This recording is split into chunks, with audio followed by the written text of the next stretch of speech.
When we do an energy assessment, we will make an inventory of energy consuming devices in the home, come up with ideas where to save energy. We are going to examine the home itself for lost energy, points of infiltration. We're going to evaluate the heating and cooling system as to the efficiency, points and places where it's losing energy. Look for pointers as to whether it is actually the right size. What's the right size? Whether it has the right heating and cooling capacity for the home. Yeah, okay. Whether it's too large, too small, or is it close to being where it should be. And if it's too large or too small, what can you do to maybe alleviate some things for them? If it's too small, there may be issues in the home that can be corrected to cut the load, the heating load on the house, or the heat loss in the summertime so that the cooling is more effective. If it's not large enough, to some extent it may need to be replaced. If it is actually too large, there's not a whole lot you can do other than replacement with the proper size. Okay. So if it's too small, you could do some additional things to put heat in certain places, or what? Yeah, if the system is too small, then you need to evaluate the structure of the house and see if there are ways to improve the efficiency of the house itself. Cut infiltration, air coming into the home that you don't want coming into the home that's untreated. Exfiltration, which is air leaving the home that you've already paid to heat and cool. Sources of inadequate insulation. That could be a huge deal. Right there. I mean, if you don't have enough insulation, then you're leaking all the heat right out of the roof, and you're not even aware of that. Right. And you don't know what the consequences of it, so how are you going to know unless it's... Could be walls, crawl space, through the foundation, thermal bypasses in the home, which is just areas where heat can actually transfer through the building construction and be lost that way. Let's say that I'm a person that wants to save $800 a year on my home. In doing our energy assessment, although every home is lived in and we occupied every space, all homes are not alike. You can have homes that are tract-built homes that are basically the same as your neighbor's house, but one simple mistake during the construction can cost you all kinds of energy that was never identified. And you never knew it when you bought the house. And you would never know it. Would we find all of them? No, but by doing a competent energy assessment, we can determine if there are other avenues that need to be pursued to correct energy loss, to determine where things can be improved, where there might be inadequacies or mistakes made during construction.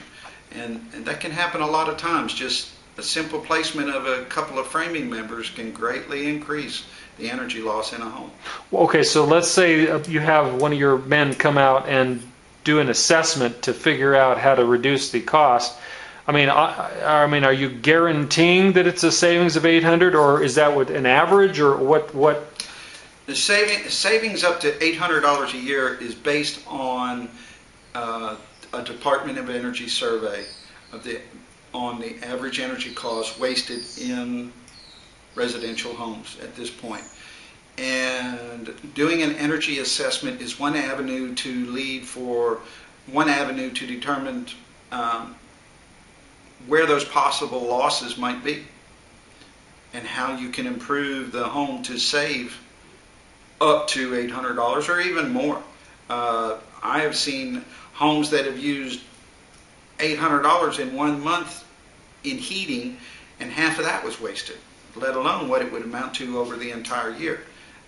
And a lot of times it's simple mistakes or simple things fall apart over time. Vibration, adhesives break down, the building opens up, and simple things just develop in the house that needs to be located.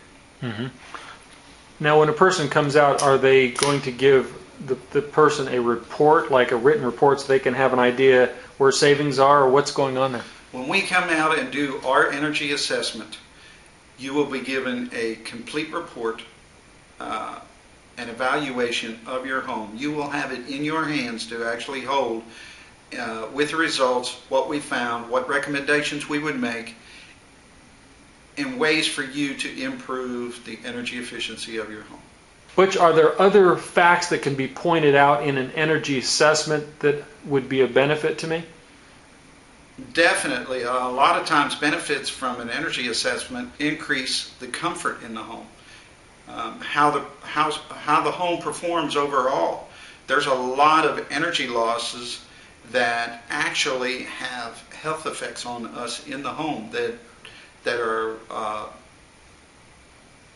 benefits or collateral discoveries that affect allergies, that affect excessive dust. These are all indicators, not necessarily just of energy loss, but just our indoor health. I would think that a lot of people are simply just not aware of it. I know one lady, she had migraine headaches, and her physician didn't know anything about it. And suddenly it cleared up, and would it be possible it was because of the air conditioning or the heating system of the home or whatever? It's very possible if somebody discovered a leak or an air bypass within the home in a crawl space or an attic with contaminated air that's being pulled in through a duct system, through a building cavity. All of these can directly affect someone's health, and they definitely will affect the energy usage. Okay, so heating and cooling is a percentage of the electricity and energy of the home, and then there's others. Could you kind of break that down for me, that we're possibly going to save money over here and maybe money over here and money over here?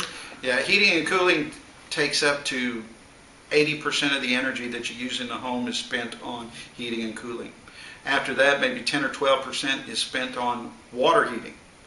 Beyond that, you're looking at lighting, entertainment, cooking. But the biggest energy wasters in the home is your heating and cooling expenses and water heating expenses. And so the idea of an assessment is to find out where those are, if they exist, to lower and save the money. An energy assessment will be an energy assessment is conducted to evaluate where your home is losing energy, how much of an effect is actually the heating and cooling system, how much an effect may be the water heating system that's not proper in the home. Is it the proper size? Is it not very efficient? Can you increase your lighting efficiency in the home? Are the appliances, do they need to be changed? Are they very energy efficient? All of these things added together can make a big difference in your total energy bill.